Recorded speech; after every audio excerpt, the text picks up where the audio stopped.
Voilà, alors je veux dire bonjour à tous. Merci de nous avoir rejoints par Zoom. C'est une grande première. Jamais cette année j'aurais pensé qu'on allait faire des baptêmes dans une baignoire. Voilà, donc tout à l'heure j'ai baptisé Narcisse, qui en plus vous êtes cousin ou petit cousin, ou enfin de la même famille. C'est vrai que cette année j'ai eu plusieurs demandes de baptême. Déjà en janvier. Et puis j'ai commencé à demander aux églises autour de moi si je pouvais baptiser dans leur baptistère. Et puis j'ai pas eu le temps d'avoir une date en retour, qu'il y a eu le confinement qui est arrivé, donc tout a été repoussé à plus tard. Le confinement d'église a duré 77 jours exactement. Et puis après j'ai redemandé une date de baptême à des églises sœurs les vacances sont arrivées, j'ai pas eu de date. Et puis les vacances ont duré, en France les vacances ça dure longtemps, hein. 2 mois. Et puis en septembre-octobre, j'ai redemandé à mes amis pasteurs si on pouvait avoir une date pour se faire baptiser. Un ami pasteur m'a donné une date pour aujourd'hui. Et puis, et de nouveau le confinement. Donc là, je me suis dit, non, mais si on attend toujours que toutes les circonstances soient réunies pour faire ce qui est juste devant Dieu, on n'arrivera jamais à le faire, hein. Donc, voilà. Donc nous sommes dans un pays laïque, nous avons le droit de croire ou de ne pas croire, et nous croyons en Dieu, et donc nous avons aussi le droit de ne pas exprimer notre foi ou d'exprimer notre foi, et nous croyons qu'il faut faire passer Dieu avant tout.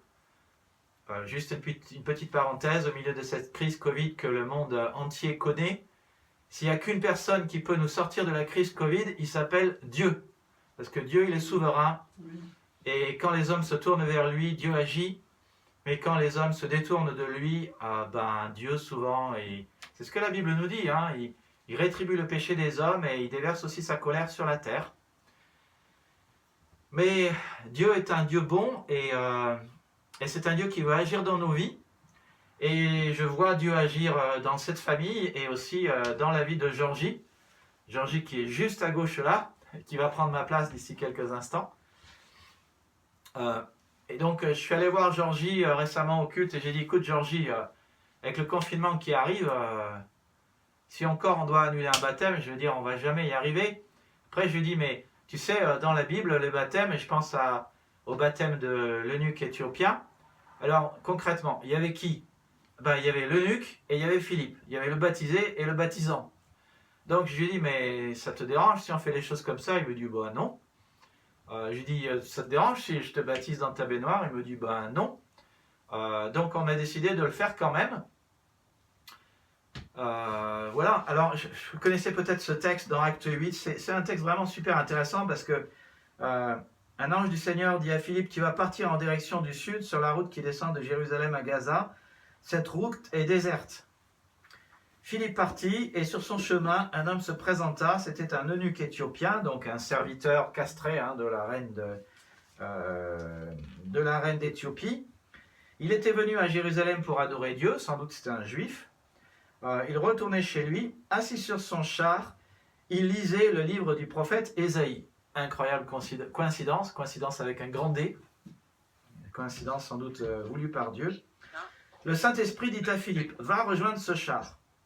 Philippe s'en approcha en courant, entendit l'Éthiopien qui lisait le livre du prophète et lui demanda, comprends-tu ce que tu lis? L'homme répondit, comment pourrais-je comprendre si personne ne m'éclaire? Occasion rêvée de lui parler du Seigneur et de la bonne nouvelle de Jésus-Christ. Il invita Philippe à monter sur le char pour s'asseoir à côté de lui. Le passage de l'Écriture qu'il lisait était celui-ci. Il a été comme une brebis qu'on mène à l'abattoir, comme un agneau qui reste muet devant celui qui le tond. Il n'a pas dit un mot, il a été humilié et n'a pas obtenu justice. Qui pourra parler de ses descendants? Car on a mis fin à sa vie sur terre. Et le fonctionnaire demanda à Philippe, je t'en prie, dis-moi de qui le prophète parle-t-il ainsi? Est-ce de lui-même ou de quelqu'un d'autre? Philippe prit alors la parole, et en partant de ce passage de l'Écriture, il lui annonça la bonne nouvelle de Jésus. Et la bonne nouvelle de Jésus, c'est que Jésus, qui était parfaitement homme et parfaitement Dieu, est mort à notre place à la croix pour que nous n'ayons pas besoin de mourir. Il a payé nos péchés pour que nous n'ayons pas besoin de payer nos péchés. Et il est ressuscité pour avoir la victoire sur la mort, sur le péché, sur Satan, sur la condamnation et pour partager sa résurrection avec nous. Ça, c'est la bonne nouvelle de Jésus-Christ. Et ce qui fait que, je me souviens, ça correspond à des discussions qu'on a eues avec Georgie, je peux être certain d'avoir le salut, non pas parce que je le mérite, parce que personne d'entre nous le mérite. On est tous pécheurs, on a tous péché, aucun est juste, on est tous privés de la gloire de Dieu. On ne peut pas acquérir le salut par nous-mêmes. Ça ne sera jamais par nos propres mérites, c'est par les mérites du Christ. À la croix, il a tout payé. D'ailleurs, il a dit, tout est accompli. À la croix, il est mort à notre place. Et c'est parce que Jésus-Christ est parfait et que sa perfection et son œuvre à la croix vaut pour nous que nous pouvons être certains d'avoir la vie éternelle. Donc, vous qui me regardez, je ne sais pas si vous avez le sentiment d'avoir la vie éternelle ou pas, mais la Bible a été écrite clairement afin que nous sachions que nous avons la vie en Jésus-Christ et la vie éternelle. Donc, on peut être certain d'avoir ses péchés pardonnés, on peut être certain d'aller au ciel, on peut être certain d'aller dans la vie éternelle, dans le paradis, auprès de Jésus. Et on peut être certain d'être béni ici-bas sur terre parce que Jésus-Christ a pris notre malédiction. Donc si vous n'avez pas la connaissance que vous allez au ciel, ou si vous avez des doutes, je vous invite à prendre contact avec moi pour qu'on discute. Voilà, je vous donne mon numéro, 06 28 20 30 65. Vous pouvez le demander à Chloé si vous voulez, mais qu'on discute pour que vous puissiez être certain d'avoir vos péchés pardonnés et d'avoir la vie éternelle. C'est Pierre lui-même qui a dit tous les prophètes rendent de Jésus ce témoignage que quiconque croit en lui reçoit en son nom le pardon des péchés. Acte 10, 43. Voilà. Alors, on ne sait pas ce que Philippe a dit à l'eunuque, mais il lui a dit certainement des choses liées à Ésaïe 53, qui disait que Jésus, ce sont de nos péchés, de nos maladies psychiques, de nos maladies spirituelles qui s'est chargé. Il a payé pour nous. Et voilà, lui, il était innocent, mais il a payé à notre place. Et ils arrivent, il est dit, ils continuèrent leur chemin, ils arrivèrent à un endroit où il y avait de l'eau. Vous imaginez, en Israël, il n'y avait pas de l'eau partout. Le fonctionnaire dit, voici de l'eau, qu'est-ce qui empêche que je sois baptisé? Et ça, c'est une bonne question. Georgie, qu'est-ce qui empêche que tu sois baptisé? Rien du tout. Rien du tout, exactement. L'homme répondit, Philippe répondit, si tu crois de tout ton cœur, tu peux être baptisé. Est-ce que tu crois de tout ton cœur? Oui, je crois. Est-ce que tu crois que Jésus est ton sauveur et ton Seigneur? Oui, je crois. Est-ce que tu veux lui faire confiance pour ta vie? Oui, je crois. Super. L'homme répondit, je crois que Jésus-Christ est le Fils de Dieu. Sachant que je crois, c'est pas simplement une affirmation que Jésus est le Fils, c'est aussi je fais confiance en Jésus-Christ en tant que Fils de Dieu. Il fit arrêter le char, Philippe descendit avec lui dans l'eau et il le baptisa. Sachant que le mot baptisa, dans le grec, ça veut dire immersion. Donc c'est ce qu'on va faire aujourd'hui. Et quand ils furent sortis de l'eau, l'Esprit du Seigneur enleva Philippe. Voilà. Donc c'est récit simple. Le baptême, c'est un acte très simple par lequel on s'identifie à Jésus-Christ. Tous ceux qui croyaient en Jésus, je pense à Actes chapitre 2, il y a eu 3000 personnes qui se sont converties. Tous ceux qui se sont convertis, ils ont été baptisés tout de suite. Pas de cours de baptême, pas de long blabla. Tout de suite, boum, tu crois, hop, dans l'eau. Voilà, c'est aussi simple que ça. Donc tous ceux qui adhèrent à Jésus, ils doivent être baptisés par immersion. C'est aussi simple, c'est pas plus compliqué, c'est un acte très simple. La Bible dit que le baptême, c'est aussi l'engagement d'une bonne conscience. Et la Bible dit aussi que le baptême, c'est la manifestation visible de ce que Dieu a fait de manière invisible dans ma vie. Le jour où Georgie a cru, il y a un jour où tu t'es mis à croire. On n'est pas avec la foi, il y a un jour où on choisit de croire. Le jour où tu t'es mis à croire, il y a eu un nouveau Georgie. Et s'il y a un nouveau Georgie, ça veut dire qu'il y a un vieux Georgie. Donc, comme moi, le jour où je me suis mis à croire, il y a le nouveau Nicolas et il y a le vieux Nicolas. Et la Bible dit qu'il n'y a pas deux Nicolas qui vivent. Il n'y a pas et le vieux et le nouveau. Il n'y a qu'un Nicolas, c'est le nouveau. Et l'ancien, il est mort. Donc à partir du moment où Georgie a cru en Dieu, il y a le nouveau Georgie, il y a le Georgie né de nouveau, il y a le Georgie qui marche en nouveauté de vie, et puis il y a le vieux Georgie, et le vieux Georgie, la Bible dit qu'il est enterré. Donc aujourd'hui, on célèbre ça, c'est la fête. Le mauvais Georgie, il est enterré, il n'existe plus. Le mauvais Nicolas, il est aussi enterré, il n'existe plus. Et le baptême symbolise le jour où Dieu a enterré le mauvais Georgie et a ressuscité le bon Georgie. Et comme ça, maintenant, Georgie, il peut marcher en nouveauté de vie. Le baptême, c'est donc... il y a une symbolique qui va avec le baptême. Hein, quand il va sous l'eau, c'est la symbolique de... Il est enseveli avec Christ et il est mort avec Christ. Et quand il sort de l'eau, c'est la symbolique de... Il est ressuscité avec le Christ. Voilà. Bon, un peu de théologie, un peu de... C'est bien de rappeler le contexte, mais je vais laisser Georgie être à ma place. Et puis, il va nous expliquer pourquoi il croit en Jésus. Et après, on le baptisera. Je chanterai un chant, on va chanter ensemble. En mon cœur, j'ai choisi de suivre Jésus-Christ. Et puis, je vais prier pour lui et je le baptiserai ensuite.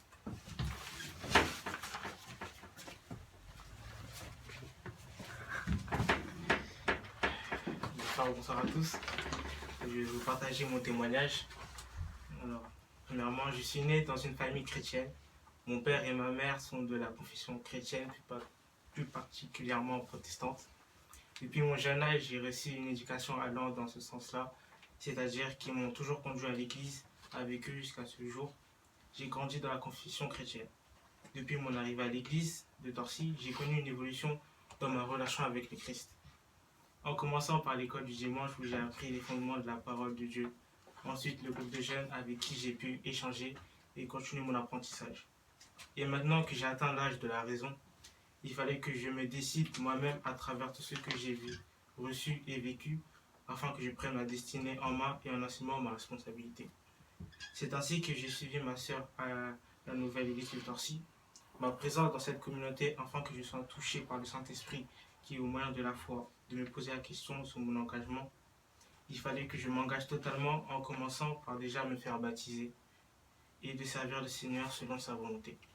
C'est pour cela que je rends grâce à Dieu et que je remercie le pasteur et à toute l'assemblée et à toute ma famille qui m'a soutenu dans cette démarche.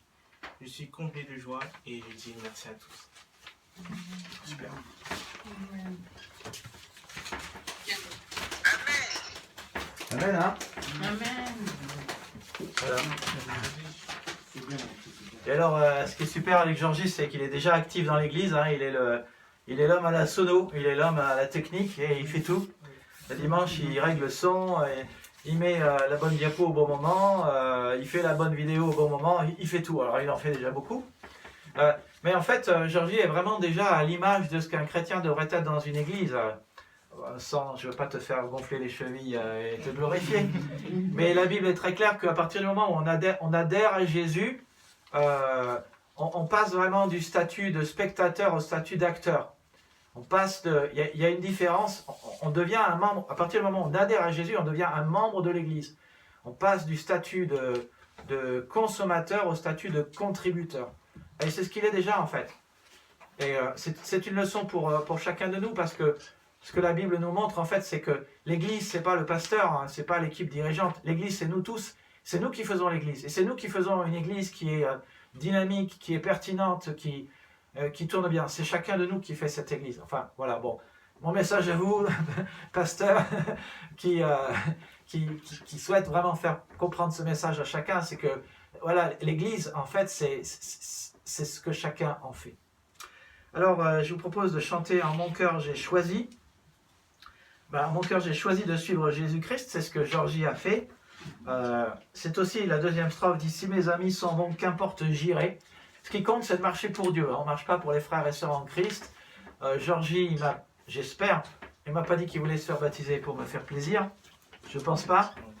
Je pense que c'est vraiment dans son âme et conscience qu'il veut faire cela devant Dieu. Donc ce qui compte, c'est de marcher notre vie chrétienne en étant convaincu qu'il n'y a qu'une personne qui compte. C'est de marcher une vie juste et droite devant l'audience d'une seule personne. Ce n'est pas devant 10, ce n'est pas devant 20, ce n'est pas devant 100 personnes. C'est on marche une vie devant Dieu, en âme et conscience. Le baptême, c'est la demande envers Dieu d'une bonne conscience et l'engagement envers Dieu d'une bonne conscience. Voilà, donc je vais essayer de le chanter, hein, ok? En mon cœur, j'ai choisi de suivre Jésus-Christ.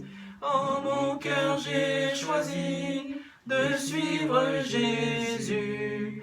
En mon cœur j'ai choisi de suivre Jésus-Christ. Oui, pour toujours, oui, pour toujours. Si mes amis s'en vont, qu'importe, moi j'irai. Si mes amis s'en vont, qu'importe, j'irai. Si mes amis s'en vont, qu'importe, moi j'irai. Oui, pour toujours, oui, pour toujours. Au monde je dis non, joyeux je prends ma croix. Au monde je dis non, j'accepte la croix. Au monde je dis non, joyeux je prends ma croix. Oui, pour toujours, oui, pour toujours. C'est un sacré engagement de dire oui pour toujours, hein.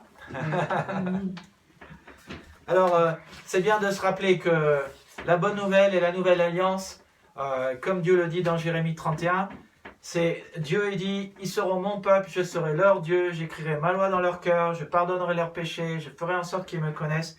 La nouvelle alliance et la bonne nouvelle, c'est Dieu qui s'engage à notre côté. Donc, voilà, une des raisons pour lesquelles on peut dire je suivrai le Seigneur toujours dans ma vie, c'est que on sait que Dieu est de notre côté, et peut-être que parfois il nous manquera la sagesse, l'intelligence, la force, toutes sortes de choses. Mais Dieu est à notre côté et on peut savoir qu'il sera là, fidèle, présent, et qu'il nous aidera dans ce moment, et qu'il sera toujours présent. Il l'a dit, je suis avec vous jusqu'à la fin du monde. C'est ça qui compte. Je vous propose de prier. Alors prier, on parle à Dieu, on ferme les yeux, on incline nos têtes. Et Seigneur, je veux te prier pour Georgie. C'est une joie et une bénédiction de voir qu'il a été élevé dans la foi chrétienne à la maison, qu'il croit en toi et qu'il dit « Je veux valider tout cela, je veux faire le bon choix, je veux te faire confiance pour ma vie et j'adhère à ta personne. » Merci Seigneur Jésus-Christ de ce qu'il adhère à toi. Merci Père Céleste de ce qu'il t'aime et il est ton enfant. Seigneur, nous voulons te prier pour ta bénédiction pleine et entière sur sa vie. La vie n'est pas un long fleuve tranquille, il y a toujours des combats, mais il y a aussi plein de bénédictions en réserve que tu as prévues pour lui. Merci de ce que tu as des plans de paix, un plan de prospérité, un avenir et un futur pour lui, comme tu as un avenir, un futur pour chacun de nous. Merci Père, de ce que en toi, il y a un véritable espoir et une véritable espérance.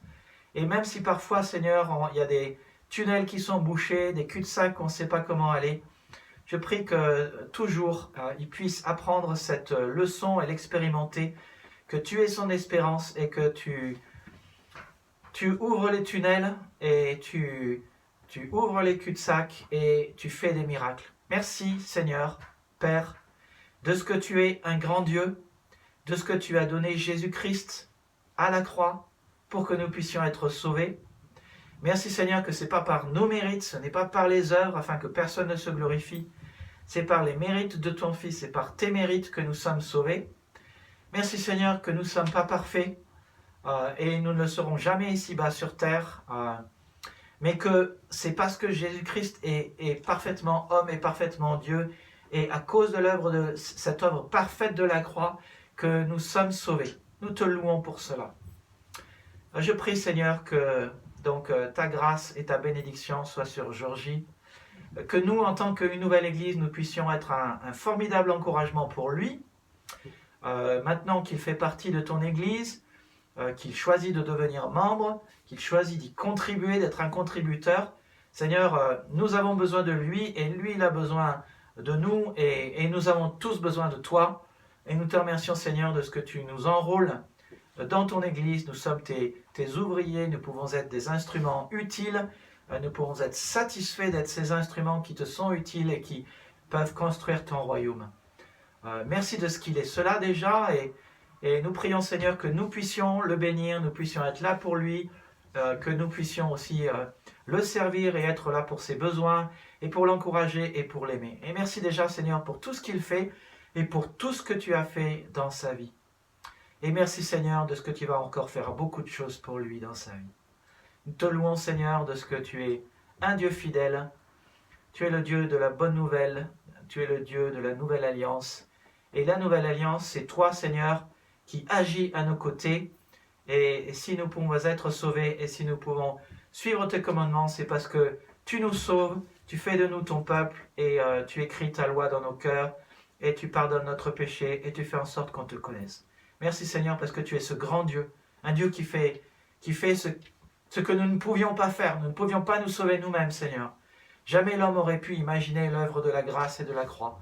Mais nous te remercions pour cette rédemption fantastique. Merci Seigneur et nous prions tout cela dans le nom de Jésus-Christ. Amen. Amen. Voilà, donc sans plus tarder, alors je vais te laisser rentrer dans la... Voilà, donc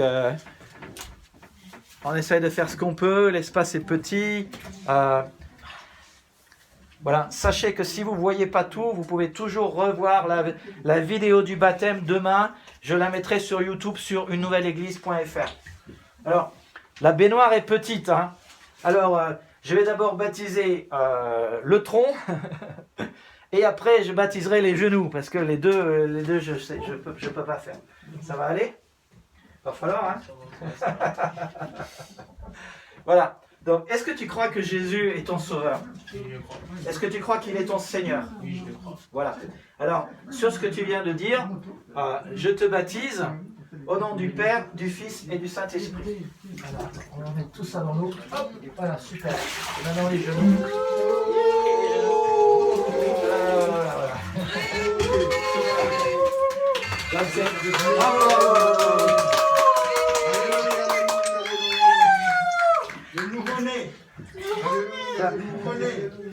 Voilà. Donc c'était bien baptême par immersion, mais juste en 2 temps. Hein. Alléluia. Voilà. Merci. Eh bien, alors je sais qu'on est tous en Zoom, etc. Mais je vous invite à appeler Georgie tout à l'heure, ou appeler Chloé, comme vous voulez, appeler qui vous voulez de la famille, pour le féliciter et se réjouir avec lui et lui dire qu'il a fait le bon choix et que vous êtes content d'avoir participé à ce moment de fête. C'est important. C'est important de pouvoir... bonjour Béli. C'est important de pouvoir lui exprimer votre soutien, le partage de cette joie avec lui. Et voilà, c'est le confinement, c'est un peu compliqué en ce moment, mais on peut s'appeler, on peut envoyer des SMS, on peut l'appeler et le féliciter. Et moi je dis bravo et félicitations. Voilà. Ça va ? Voilà. Alors, j'ai dû mettre un sac quelque part dans le... Voilà. Alors, t'es pas encore sorti de l'eau. Mais Priscille a voulu penser à toi. Et elle fait ça aussi pour moi.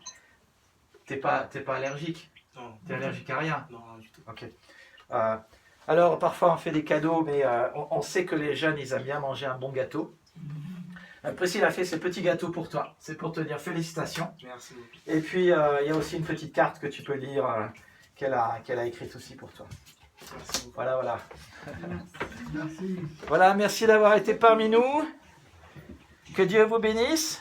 Merci à vous. Chouette de vous voir. Merci d'être venu. Merci.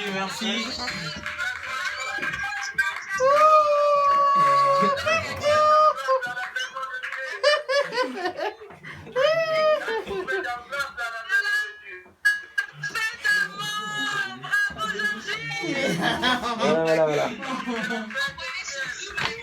Merci. Voilà. Je coupe. Amen. Voilà. J'aime bien parce que nous, on vous voit de travers et finalement, on se met comme ça vous nous voyez aussi. Au revoir les amis, merci d'être venus, que Dieu vous bénisse.